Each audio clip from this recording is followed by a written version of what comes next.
Hi everybody! I know it's been a while since I've been live, but today I'm so super excited because I'm gonna share space with Mindy, who is fabulous. She's not only hilarious, but she's also really super knowledgeable, super sweet, and just an amazing source of inspiration, of knowledge, of all kinds of things. So we're gonna wait for her to join me to see if she was gonna try it from her computer, so we'll see if that works.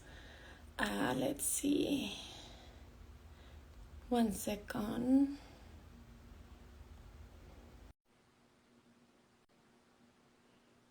I think this might be her first live. So Mindy, if you're watching, you should have gotten an invite to join the live and then just say yes. I don't know if that's something that you can do from your computer, to be honest. Oh my God, yay. Okay, so she joined and now, let's see, here we go. Okay. Thank you so much for bearing with us as we figure this out. But okay, anyway, as you guys know, the topic is to discuss negative self-talk with Mindy, who has like such a beautiful way of explaining it and going about it. So I'm gonna let her do like the whole thing. And Mindy is trying to join, but you might want to just try your cell phone because I don't know if your laptop is gonna. I guess we're gonna have to Google and ask. Mindy's unable to join you. This is so weird. Let's see. Yay, I can see you. I can see you. Okay, awesome. I couldn't Welcome get to it the to live. work. That's all right. It normally happens when you need it to work. It doesn't work, and it's like how it normally goes. But anyway, I was just telling everybody that I'm super excited to have this conversation. But just so everybody knows who you are and why you are here, why don't you tell them who you are and what motivated you to become a coach? Okay. So I'm Mindy. And what motivated me? I originally I became a coach because I had a great coach, Amanda Walker. Um, and I originally hired her because I wanted to lose weight. And I tried every program and every legal drug, fen when that was legal, um, Weight Watchers, Jenny Craig, South Beach, keto. Help me out. I'm sure there's more. Low carb, no So many, carb. there's so many. So tried everything since high school, really, and I'm 43.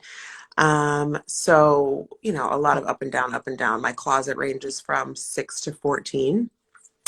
Um, so I was just really sick of not finding anything that worked. And my other friend, Kim, suggested that I try Amanda because she used to be a macro coach and she was moving into life coaching. And I thought, I'm willing to try anything, fine. So anyway, I hired Amanda to help me lose weight. That's why I hired her. And then, of course, working with Amanda over time, I realized that the weight really wasn't the issue. And she actually talks about that all the time. She got to her 8-pack or 6-pack and realized, that wasn't going to make her happy. And so I realized after working with her too, yeah, actually my weight isn't the issue. I'm not happy for a slew of other reasons. Whether I'm thin, fat, or anywhere in between, it really wasn't the weight. So once that little light clicked on for me, I was like, holy shit. Like, it was just it really was a light bulb. Like, oh my God, I'm the one in my way. I'm causing my issue, every, you know, thought, and I'm the one in my way. It's not because these programs don't work, and it's not because my metabolism is slow. I'm creating my reality of just a negative spiral, shame. I lose weight. Ooh, I deserve something. Let's eat something. I eat something. I feel like crap. I should go on a diet, just the cycle. So life coaching for me was transformative because I realized it's not the diet and it's not the weight. It's really how my mind is working. And I remember when my first call with her, the discovery call, I said, I've tried everything. And she said, well, have you worked on your mindset? And I was like, I don't even know what you're talking about. I don't know what mindset means. And she's like, well, I work with women on their thoughts. And I think if we work on your thoughts, then that will help you to get your goals. And I was like, okay, whatever. we can we can I work can on my totally, thoughts. I can, okay, so I should probably jump in and say really, really quickly how we met. We met through Amanda's program, but not Yeah. necessarily on the Business Accelerator one. Once we both decided that we wanted to be coaches, she offers a program for how to, and even in that program, she offers a lot of mindset work because, yes, thoughts, as we know, lead to feelings, which lead to actions, which will lead to results, which is a whole different Yeah. thing. But that's how we met in this course of exploring this new thing that we both wanted to do because we both found it transformative. So that's exciting. Yeah. And now you're here as Yeah. a life coach, Yep. and today we wanted to discuss the negative self-talk. You want to tell us why you wanted that as a topic? Sure. I mean, we could have done a million topics, but I think Yeah. that one for me is it's kind of like the foundation of where you want to go with life. If you can't tackle your own negative self-talk, then you're making it so much harder to get anywhere on whatever you want to do. And for me, I realized that my negative self-talk was so deep and I didn't realize it. I really had no idea that I was really being nasty to myself in my head until it was pointed out to me and how often I was doing it. And so it was just kind of innate. I just didn't even realize it. So, once you kind of start treating yourself like you would your kids or your friend, you're able to kind of just like see what's this? I don't know if the phrase is see the forest through the trees. You could just, your world opens up like, oh, I can do what I want to do. So yeah, and I couldn't agree more. But like you even mentioned, many of us are really not even aware that we're doing it to ourselves Yeah. or to ourselves, starting with ourselves. But sometimes when you start with yourself, you become this person in which you think that that's normal, Yeah. and you might even portray that into others. So what would you say, or do you want to tell us how you discovered that you were having negative self-talk, or do you want to know like how would you say that are good ways of? Uh-oh, I just lost your sound. Oh, Can you hear I me now? got you back. Say, yeah. So yeah, how would you say that is like a good way to recognize if this is something that you're doing to yourself, not Yeah. intentionally, but by life. Right. So it started with like, okay, let's try to say a positive affirmation. And I, I've read that before. I've read that in self-help books. I've seen that in programs, just, say this mantra. And every time someone would say, or something would propose a self-affirmation, I was like, that is so lame. That is so lame. Like I would like, kind of gag. Um, I can't look at myself in the mirror and say a bunch of BS that I don't believe. And so then it was like, okay, well, yes, the affirmations don't work if you don't believe them, right? You can't just tell yourself a lie and then it's true. So then I learned about bridging thoughts. Okay, well, can we just say like you're on your way or you're right where you're meant to be, and even that was a little bit like, this is cheesy and woo woo, and I don't want to say those things. And I realized like I couldn't even say a bridging thought to myself and not feel like that is so dumb and not true. And then if I would look at my daughter or my friend and if they were saying the things that I was saying, if I heard my daughter say, I don't believe that, I would be so sad. You don't believe you're right where you belong, or you don't believe that you're amazing? Like, I truly believe that. And I was like, God, why? And then I was like, why do I think so poorly of myself? That's crazy that I can't even look in the mirror and say, you're right where you belong. So that's why I'm so big on negative self-talk, because I realized, wow, I was really in deep with negativity and shame when it came to myself, but nobody else. And that's not okay. So I know I'm not the only one. I know there's Oh plenty my of other, God, right? absolutely not. Absolutely not. We actually, there's a lot of us, including myself, that for a friend, I would be like, are you out of your mind? Why would you say that to yourself? Like, not at all. And here, let me tell you why you're wrong. And I would just list like a bunch of facts, like Right. real things that I remember, memories, actions, activities, something. I would be so good at it. I'm really quick. I can be really quick at like Of coming course. back with like, no, actually, let's discuss this. But with myself, I was like, No. I would do the same to prove myself right. Yeah.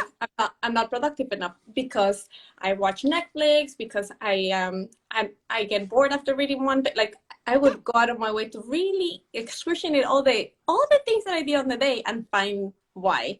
Find I, evidence. yeah, Collecting evidence as to why you are as fill in the blank, lazy as you are, not productive as you are, you're not consistent, you can never meet a goal. Yeah, we can collect evidence all day long to prove ourselves right. And we mm-hmm. don't ever look at the evidence to say the contrary. Well, I do now, but I Yeah. didn't. Or women I talk to, it's like I see it like a glaring, flashing alarm when they're like they go down that, negative self-talk thing, and it's little comments, right? It's just tiny little comments that they'll, we say to ourselves or people will say, and it's like, ooh, you don't see yourself as amazing as I do.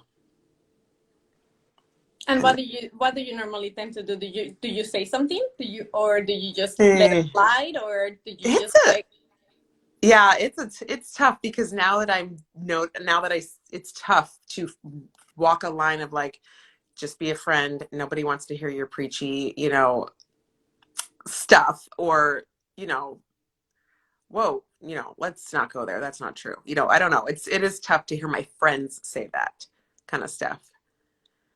yeah, I feel like for the people that we love or that we care for, we normally are just like, don't do that to yourself like that. Right. I'm not necessarily, if you're my friend and we have established that, it's really hard for me to stop myself from saying like, oh wow, like did you just hear what you said, or would you say that about? Right. And I'm not trying this is prior to where from when I knew anything about life coaching. It was love for me. I was just like, the love that I have for that person wouldn't allow me Right. to just stand and watch and like self-destruction. It's really hard for me to stay quiet on those times, but I have learned that there's a time and a place to just listen, because like a good friend also needs to sometimes just sip it. Um, but what would you recommend to somebody? Because we both know that a lot of people struggle with that negative self-talk. What would it be like one thing that you recommend doing to just even notice if you're doing it to yourself? Well, I think the first thing is like, can you look at yourself in the mirror and say something positive? When you look in the mirror, do you see some good stuff, or do you just immediately go to, how could I say something nice when all I see is blah blah blah blah, blah, right? That's how you know. Do you immediately go to the bad? Um, I think I would jump in and add like, if you can look at yourself in the mirror, can you make eye contact with yourself and just stay stay there? Like, you don't mhm. have to say anything bad, you don't have to say anything good, but can Right. you just stay, look at yourself for who you are? That was an exercise that just like you, I was like, oh my god, all right, I'll try it. And Yeah. then when I was actually doing it, I was like, oh, this is kind of like self-discovery. I felt so naked. I was completely dressed, just so we're clear. But Yeah. when when you're looking at your own eyes, you're just like, oh, I guess they're onto something. Yeah. Yeah. And, I've been reading Mel Robbins' book, High Five Habit. Have you read, you have to read it. So, you know, I love she, that book, by the way. I highly recommend it. it's amazing. And she just validates everything that there's no one that could read that and say, well, that's not true. It's amazing. And if you can start by looking in the mirror, like you said, make eye contact, like, and then, we start as, that's why I did my little reel with Mallory versus, how we really are.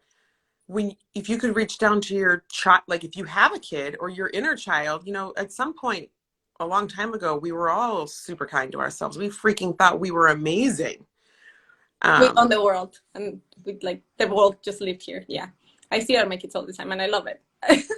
right. And then the world hits you and people's opinions come at you and judgment happens. And then it starts to fade away a little by little unless you realize, whoa, whoa, whoa, whoa. No, I'm not going down that road. I'm still amazing. I may make poor choices, or I may make bad decisions, or I may watch Netflix all day, which has nothing to do with how what an amazing person I am. But I can at least say, well, I didn't reach my goal because I watched Netflix. I can be honest, but it doesn't mean I'm like a lazy slob. Right? And let's just admit that sometimes just binge watching can be so refreshing. Like you just Of course. relax and completely you're being mindless, which is one of the few times in our day that we can allow that. So I mean, I'm not saying I'm not encouraging it, but I can see why sometimes it's part of self care. Personally, I did that a lot this weekend with Yellowstone. Yeah, I mean, I feel great, but I need to know what happens next. Oh yeah. No, there's plenty of shows that I will binge, but there's a difference between binging a show and saying, see, you suck, or binging a show and being like, yeah, I binged. That was awesome. Oh, now I'm going to get back to whatever I need to do. Yeah. Yeah. So I know that's negative self-talk is like big to you and they just say tiny, and you even mentioned Mallory. Do you want to tell everybody who Mallory is? Sure. So I used to do improv comedy before I had children. And Mallory is she's my 4-year-old character that would pop out on stage now and then. And the audience loved Mallory. You can't not love Mallory. She's wonderful and edible and yummy. And she thinks the world is amazing. She thinks she's amazing. She thinks that she's just like, she kind of reminds me of my daughter. She's just bright. She's just like a big ball of sunshine, and not over the top, not like sappy. She just is like she's just like innocent love. And so, and I can hop into Mallory at any point because she's always inside of me. And she, sometimes she has a hard time, um, sometimes she can't say everything she wants to say because she has so many thoughts in her head, and she can't say them all because she wants to say so many wonderful things, but then they all get so jumbled up, and then she doesn't even know how to say them one at a time because she has so many wonderful things to say. So Mallory is just, she's fun. So you made up Mallory out of your inner child. So you're fully, deeply connected. That's amazing that you can just be like, all right, me and my inner child are gonna. That's awesome. She has an answer for everything. As She does. most I as mean, most childs do. she does. Yes, and they may not make sense to you, but they make complete sense to her. Right. Yeah, yeah. But she really thinks that she has the best eyes, and her thighs, no matter the size, are amazing because they can let her do all kinds of things, right? And her belly, oh my gosh, look at all the shapes she can make with her belly, right? You can't do that when you have a six pack. You're pretty much stuck with, just muscle skin. But Mallory can do a ton of stuff with her belly, which is really cool. That's awesome. She, there, just, there, she loves everything. there is a beauty to be able to find joy into everything. But as Mallory aside, as Mindy, and you have also a few other characters, do you find it easy to find joy in the mundane things? Um, I do now. It's usually pretty easy for me to find something good in everything. I have rewired my brain to realize that I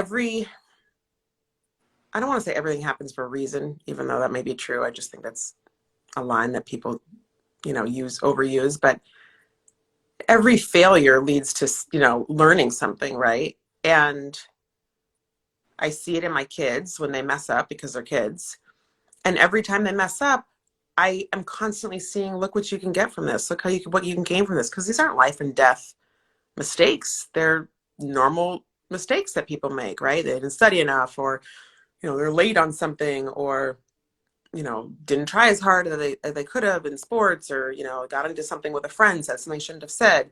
These are all fixable things. So when you look at stuff that is happening in your life, a lot of things are fixable. Maybe in time, maybe not right away, but in time. Maybe you need to just suck up your pride sometimes and like give an apology, which used to be really hard for me. I was very stubborn and I'm right, I'm right, I'm right. And I would show, apologizing is showing weakness. That was another little, hang up I had to get over and realize that's not true.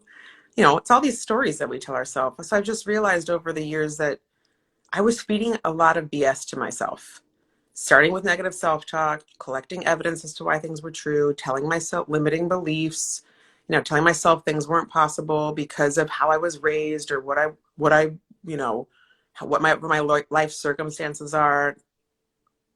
I just fed myself a lot of lines because maybe it's easier to believe than actually, well, it's easier to believe because you believe it for so long, right? The more you believe it, the easier it is to just kind of fall into, well, that's just how it is, right? It is what it is. That's just how I am. And when I hear that line, that's just how I am, it's like, but why? I Does also feel like it's almost like a form of your brain or yourself or your fear kind of keeping you safe. Like it's you when you're accepting, like, or just saying, yeah, well, it is what it is, or I can't do mm-hmm. it because, or like all the you're kind of justifying why your fear should continue to manage that one subject, versus saying like, I'm not good at it, or this is completely new to me, but I can try. Or so you are willing to try, attempt, or make a dent of change slowly towards something. When we're not ready for that, we are so quick and so fast at justifying the reasoning behind the stubbornness. Also, but I feel like the stubbornness sometimes is a form of, well, your mind thinks that is keeping you safe. Would you agree? Yeah, I definitely agree. Our brains are designed to keep us safe, for sure. They want us to feel comfortable and safe. And so it is safe to continue the same thought. It's not awkward or uncomfortable to just keep telling yourself what you've been telling yourself for years. So that's why, we talk about thought remodeling and changing your thought, i.e., getting rid of negative self talk. Maybe you're not positive. Maybe you don't start with positive self talk if that's not believable, but start with a neutral thought. But it all starts with your mind and your thought thinking. So if you can change the thought little by little, then everything else falls into place, right? Then your feelings change, and then your, actions change, and then the result changes. But it all starts with your tiny little thought, and that makes or breaks where you're going to go next. That's so true. So, what would you say that is? We talked a little bit, a lot about thoughts. What would you say about the emotions attached to the thought? Your emotion is directly related to your thought, right? Which is hard to disseminate sometimes, I think. Like, and I had a hard time, I sometimes still have a hard time describing how I'm feeling versus what I'm thinking. And I think that's key, though. You have to be able to say, well, what are my thoughts first? You have to split them up if you want to change the way you feel, right? So if I look in the mirror and go, immediately I feel gross. Okay, but let's take a step back. What was your thought before you had that feeling? Well, I guess I'm thinking my thighs are too big. Okay. Well, when I think my thighs are too big, I feel gross. When I feel gross, what action do I take? Sometimes it's inaction. Well, I'm gross anyway, so I'm not going to do anything. Or I'm gross anyway, so I might as well eat more, blah, blah, blah. Well, I'm gross anyway, so, right, then I fall in line with a gross action. And where does that action take me when you don't? Gross anyway, I'm not going to work out. Well, where does that leave you? Right? So you can go down the spiral of when that thought is, my thighs are too big, it takes you down to like the result of maybe you're eating more, you're not working out, and you're, right? the result So is not what you want. I feel like we all have jump into that sick cycle of well, I mean, I already ate bad, so might as Right. well. And then if you continue going into this, what do you have like a trick or something that you would recommend for everybody that to just stop, to just jump out of that cycle and just say, okay, all right. What would you say that is like one thing that you recommend? I think, well, we're going to have mess ups. So I think the number one thing is realizing that if you're in it, like just stop, right? If you are in the middle of a bag of potato chips, you don't have to keep going, right? That's a choice you're making. You can put them away. So realize like, oh, I see what's happening. And if you want that, Debbie, um, if you want to, if you want, what is your why? If you're really wanting to, get healthier, let's say, we keep talking about health. If you want to get healthier, physically healthier, you can just stop and say, okay, well, I did that. And now I'm done. And I'm going to think a new thought like, I can do this, or I can stop myself, or I am worth it, right? I, you've got to come up with some thought that's believable to you. I can't put that thought in someone's head, right? I mean, I could try, but if you don't believe it, it really doesn't help. Sí, So sí. the person has to come up with what is a thought that you believe that you can hold on to that's going to change the course. And it really is stopping and sometimes writing it down. I could say journaling, which I know is a turnoff to like people immediately, but me included. But you could, literally go to a piece of paper and say, whoa, what am I doing right now? What is my thought? Okay, the thought is like, I'm not healthy, or I'm not getting enough work done, or I yell at my kids too much, or, whatever the thought is. How does that make you feel? Go through it. And this is a whole coaching session that, of course, I would have to walk somebody through. And then you change the thought. Okay, well, so now we know what you were thinking and feeling. Let's change it. What thought can you hold on to? Okay, I am worth it. Great. What does that make you feel? Well, actually, it gives me hope.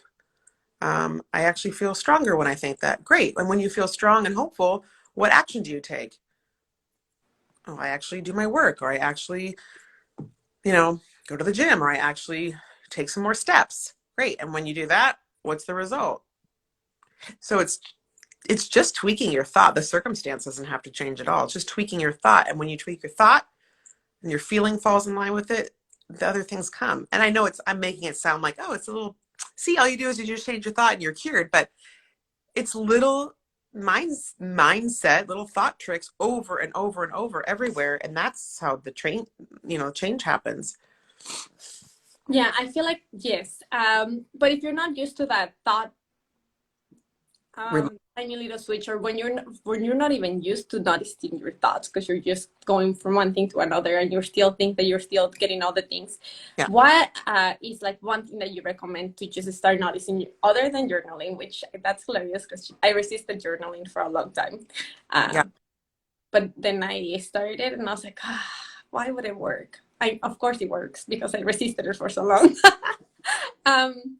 What is the one thing that you would say to start recognizing those thoughts? Because many of us are just stuck on that feeling, and it's great that you already said we have to separate them completely because there's a thought behind your feeling. But to notice your thoughts. Well, I think you can't just go through the motions that you've been doing over and over and over, and then your thought will pop out. You really it has to be a conscious effort. Like, what do you want? You have to sit down with yourself and decide, what do you want differently? If you're not going to write it down, fine, don't write it down. But what do you want your life to look like? What do you want your future to look like? What do you want to feel like tomorrow? You have to ask yourself the hard questions, because if you don't know the answer, what are we working on here? What are you wanting to change? So you have to get a little introspective and think, what do I want differently? How do I want to feel tomorrow or later today? And then you can go forward with, well, how do I get there?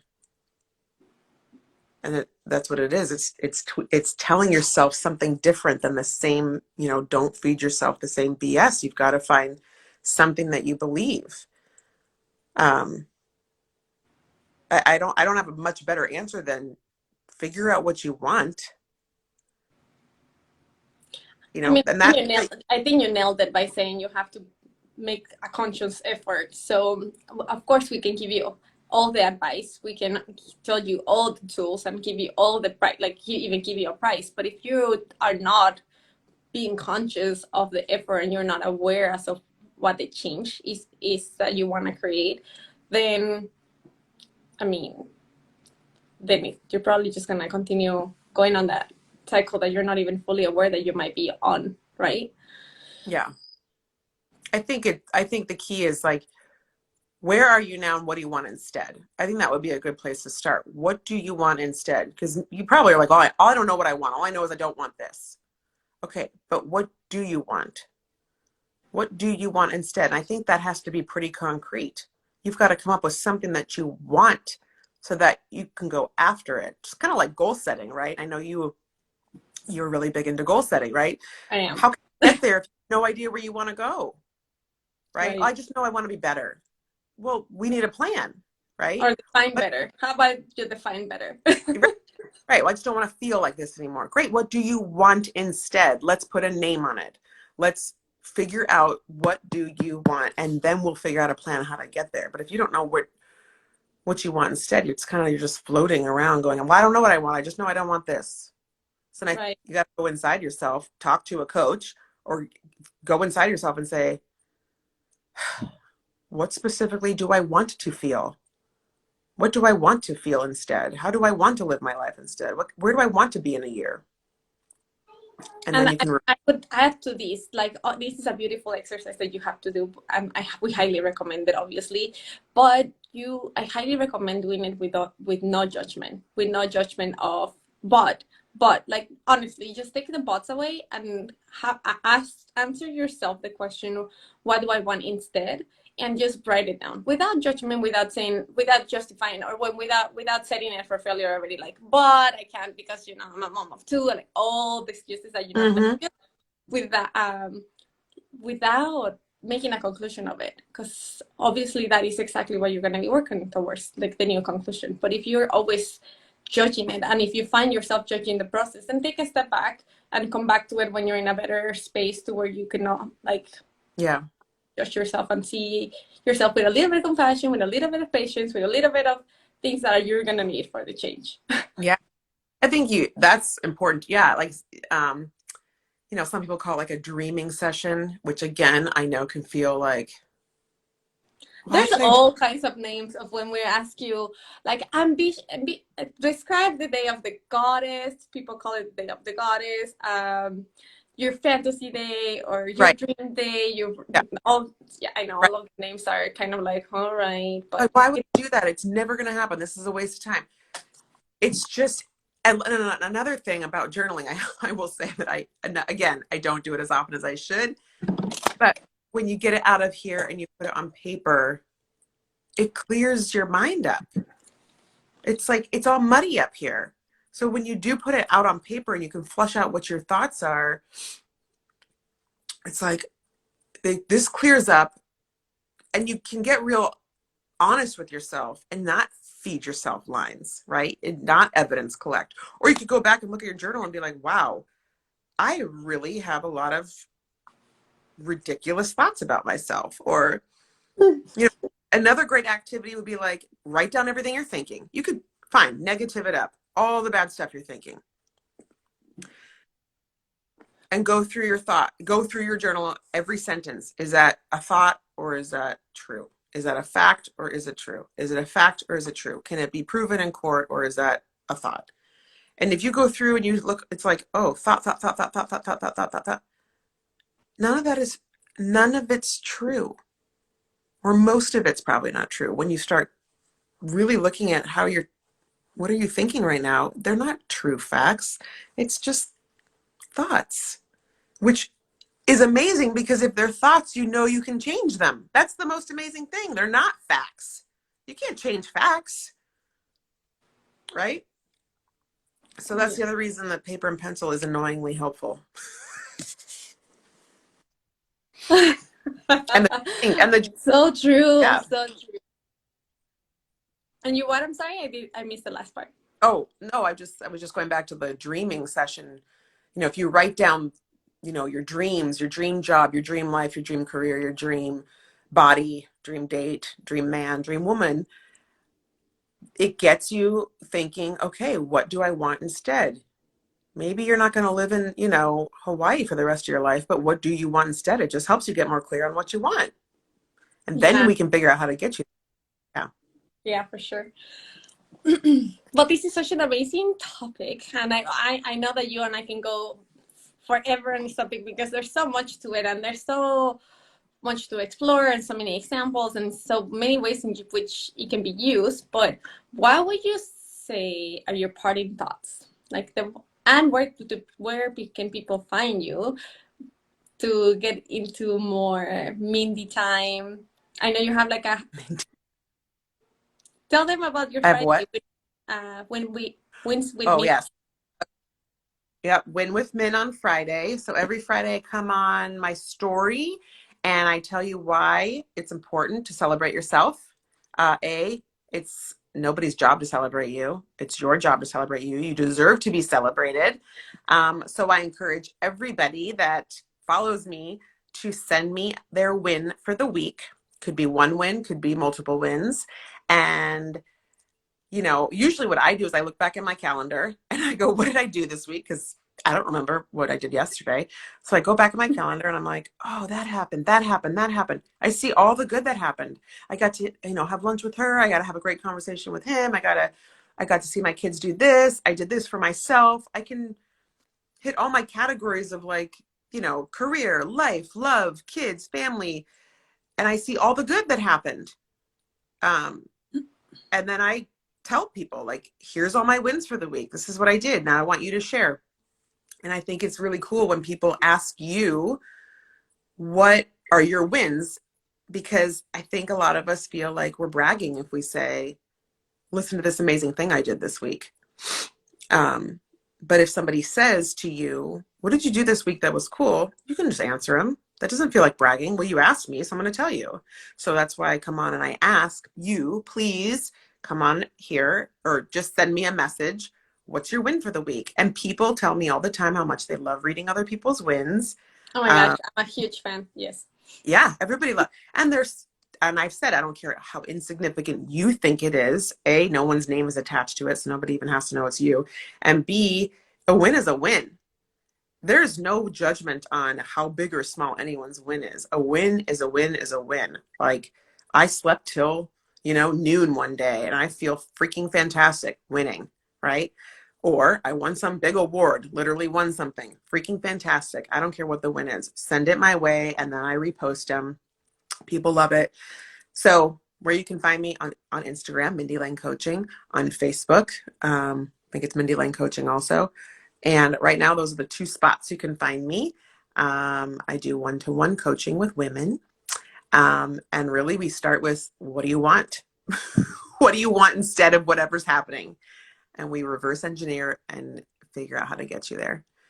Um, and I'm open right now. I'm accepting new clients.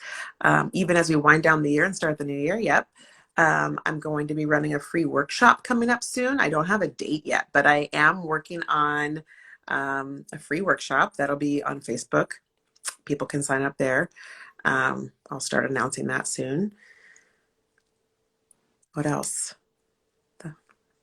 I think that's good. I mean, we're gonna be following up with your workshop so we can let everybody know about it. But I'm super excited, and I will make sure that you're tagging to everything on the live so people can find you and follow you. I mean, maybe she's not gonna say it, but I highly recommend it because it's so fun. It's not only like she also comes up with these like reels, the best reels you'll ever see because all the characters come into play and it's so funny. Plus, you're like laughing, but you're also like, oh, it's true. It's so Yeah. true. And then like it puts you into some reflection, but not in a negative way because you're literally cracking up. So highly Good. recommend. Good. Well, I'm glad because I do. I do have fun with it. I do like character work, but I also want to be able to show a little bit of like content, right? It's not just for entertainment, but everything I talk about is something that I am currently or have dealt with. Nothing I do is foreign to me. It is Yeah. all reflective of me.